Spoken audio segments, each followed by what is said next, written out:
श्री शिवाय नमस्तुभ्यम. श्री स्वामी समर्थ.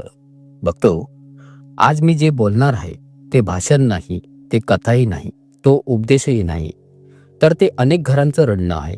ते अनेक आईंचं न बोललेलं दुःख आहे. ते अनेक पुरुषांचं आतून कोसळणं आहे. आज मी बोलतोय त्या माणसासाठी जो रात्रीचं झोपेचं नाटक करतो पण आतून रडत असतो. बघतो, एक क्षणभर थांबा, डोळे बंद करा आणि स्वतःला हा विचारा. कालपर्यंत ज्याच्या घरात एवढं हसू होतं, आज त्या घरात इतकी शांतता का आहे की त्याच्या श्वासाचाही आवाज ऐकू येतो. कालपर्यंत ज्याच्या ताटात 4 माणसं बसत होती, आज तो माणूस एकटाच जेवतो आणि गिळताना डोळ्यात पाणी येतं. हे अचानक होत नाही बघतो. हे कुणाच्या चुकीमुळे सुद्धा होत नसतं, तर हे घडतं जेव्हा माणूस माणसाचा शत्रू बनतो. काही लोक दुसऱ्याचं सुख पाहू शकत नाही. त्यांना दुसऱ्यांचं घर जळताना पाहायचं नसतं.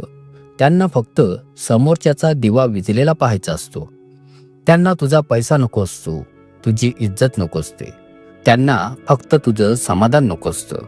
आणि मग ते लोक मार्ग बदलतात. ते देवाकडे जात नाहीत, ते अंधाराकडे जातात.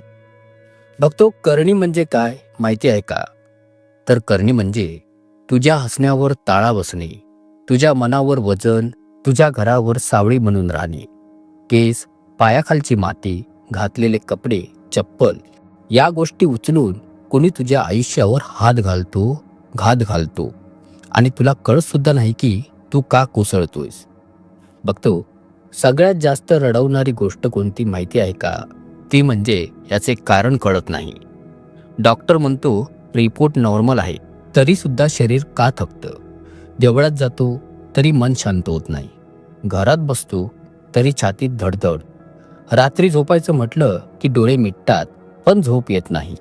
आणि एकच प्रश्न डोक्यात, माझं चुकलं तरी कुठे? पौर्णिमेच्या रात्री, अमावस्येच्या रात्री अनेक लोक घाबरतात, कारण त्या रात्री मन उसवतं, डोकं फुटल्यासारखं दुखतं, अंग जड होतं. घरात किरकोळ गोष्टींवरून भांडणं होतात. नवरा बायको एकमेकांचे शत्रू बनतात. आई लेकरावर ओरडते, वडील शांत बसून डोळ्यात पाणी लपवतात. बघतो, माझ्याकडे अनेक फोन येतात. फोनवर आवाज नसतो, फक्त रडणं असतं. ते दादा, मी सगळ्यांना मदत केली, आज माझ्याकडे कोणीच नाही. दादा, मी कोट्याधीश होतो, आज भिकाऱ्यासारखा जगतोय. बघतो, हे ऐकून देव आहे का नाही हा प्रश्नही पडतो. पण बघतो, आज मी तुम्हाला डोळ्यात डोळे घालून सांगतोय, देव आहे. तो गप्प आहे म्हणजे तो नाही असं नाही. तो तुम्हाला पाहतोय, तो मोजतोय, आज नाही तर उद्या. पण वाईट करणाऱ्यांचं कधीच चांगलं होत नाही. बघतो, तुम्हाला हात जोडून विनंती करतो, जर तुमचं आयुष्य शांत चाललेलं असेल तर कुणाच्या वाटेला तुम्ही जाऊ नका. कुणाच्या सुखावर डोळा ठेवू नका. करणी, जादूटोणा, वशीकरण हे मार्ग तुम्हाला क्षणभर वर नेतील, पण शेवटी तुम्हाला जमिनीत गाडतील. आणि जर आज तुम्ही त्रासात असाल, रडत असाल, एकटे असाल, तर लक्षात ठेवा, तुम्ही वाईट नाही, तुमच्यावर वाईट झालेलं आहे. मग अशा वेळी तुम्ही देवाकडे जा, देवासमोर रडून घ्या, पण स्वतः वाईट मार्गावर जाऊ नका. मी देवाच्या चरणी आज एकच प्रार्थना करतो, देवा, कुणाचं घर मोडू देऊ नकोस, कुणाचं मन इतकं दुखू देऊ नकोस की त्याला जगणंच नकोसं होईल. बघतो, जर हा व्हिडिओ ऐकून तुमच्या डोळ्यात पाणी आलं असेल तर समजा मी योग्य बोललेलो आहे.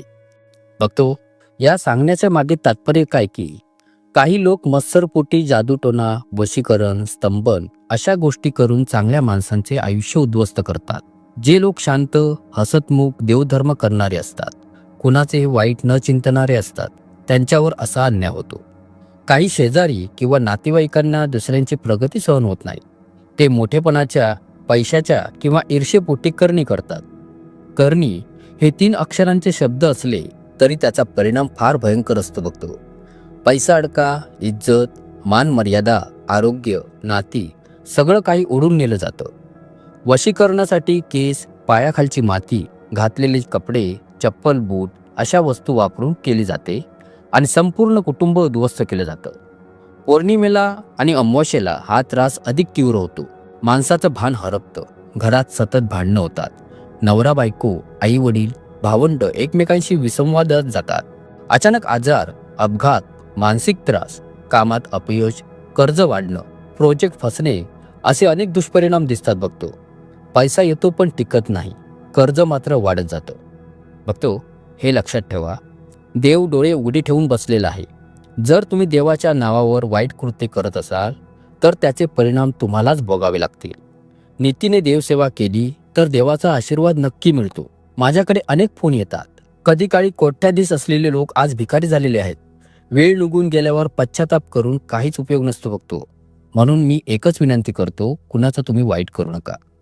जर कोणी तुम्हाला विनाकारण त्रास देत असेल तर देवाकडे तुम्ही प्रार्थना करा, पण स्वतः जादूटोना, करणी, वशीकरण, मारण अशा गोष्टींपासून दूर राहा, कारण त्याचे फळ शेवटी वाईटच मिळते.